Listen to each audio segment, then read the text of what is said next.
everyone, it's Laura, and today I'm here to talk to you about the book Against Technoableism. So this was a random, spontaneous purchase when I couldn't resist the pull no longer, and I went into a Barnes & Noble and I ended up buying a few books, and it was on one of the tables towards the front, and the cover immediately caught my attention, and then it sounded very interesting, and it's very thin and short, and I'm trying to expand my reading and broaden my horizons, and I've been out of school for so many years at this point, but I do like to learn about different topics, and especially I know that my worldview that I've experienced is a very narrow pocket of society, and I don't like feeling ignorant, and I would like to take steps to learn more about other people.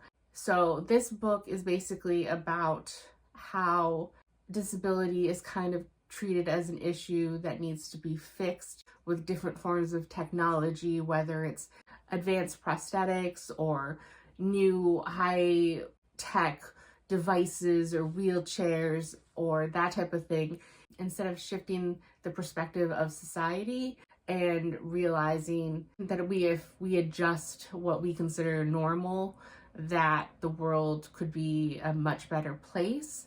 And if we designed public spaces with that different, improved worldview, how much more accessible places could be.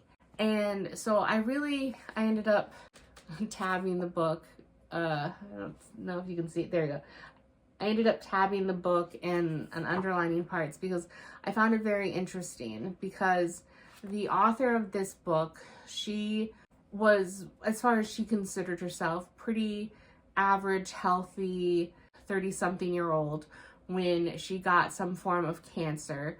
And I don't think she actually named what type of cancer she got, but it was something apparently very rare in her age group. It was more prevalent in children, but it was something that was in her upper leg, and so she ended up having to get an over-the-knee amputation on one of her legs, and she went through different, I think 3 different rounds of intense inpatient chemo treatment that was on a 5-week schedule, where she was like inpatient 1 week here, at home to recover 2 weeks here, and that was like the 5 weeks, and then rest, and then do that again.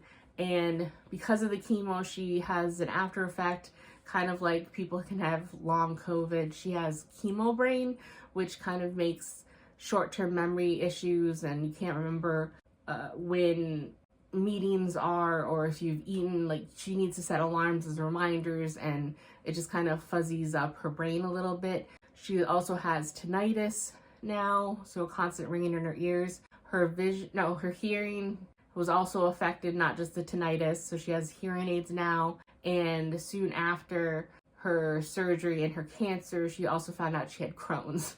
So she has a whole basket full of different issues, and she touches on a few different things that she's noticed since being in the community, and highlighting the different ways that society treats disabled people, and how they like to categorize them into different camps, how some of them are the inspirational disabled person who maybe was a war hero and came back, went through therapy, got a prosthetic limb, and now won a gold medal in the Paralympics or something.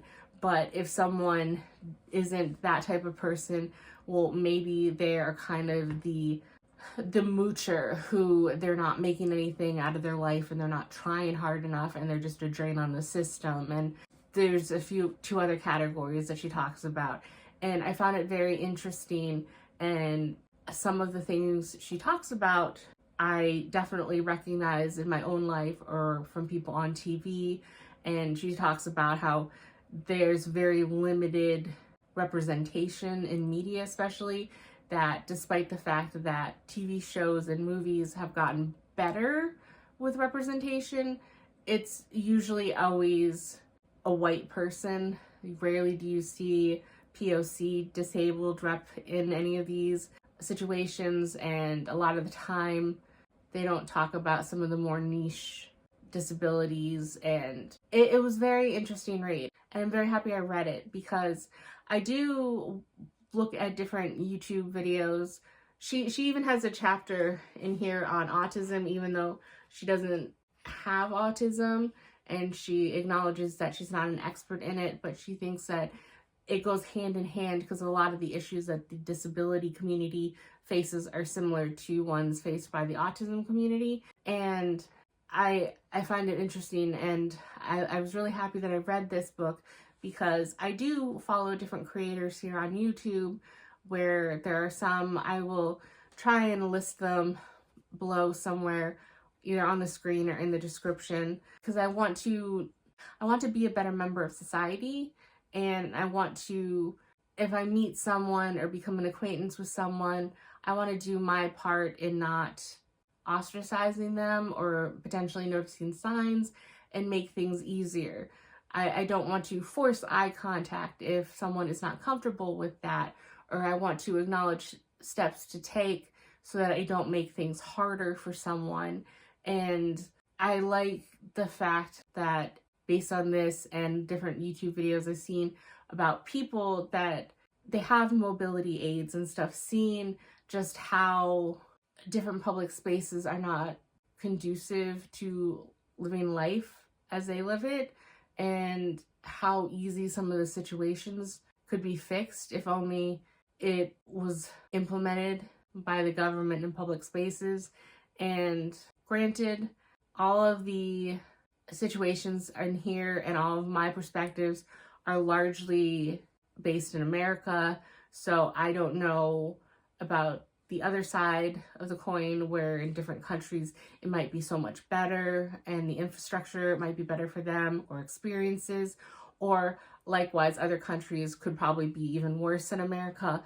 But this was based on her experience in America, and obviously a lot of the content creators that I've seen have also been in America, and how they deal with autism or ADHD, or I've seen people who are amputees or wheelchair users, and they talk about stuff that they deal with, blind creators and how they navigate the world.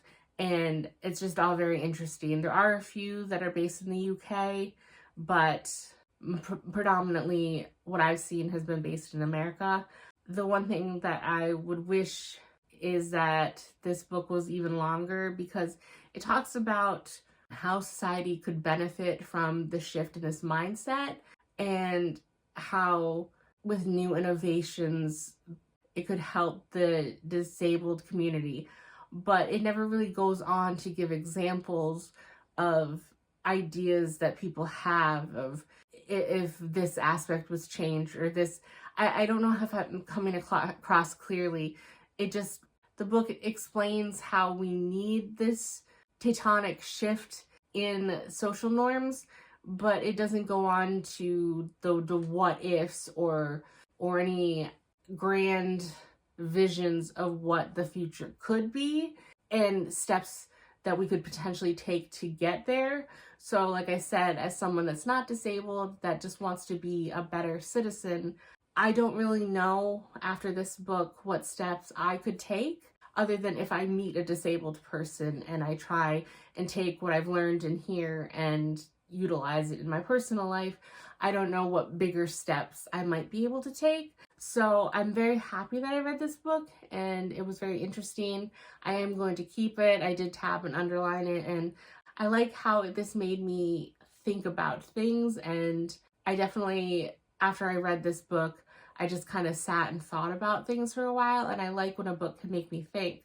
But I do wish the book had gone further than it did. So I gave this a 4, and I think that's all I have to say on this book. So that's it for this video, and I'll see you in the next one. Bye.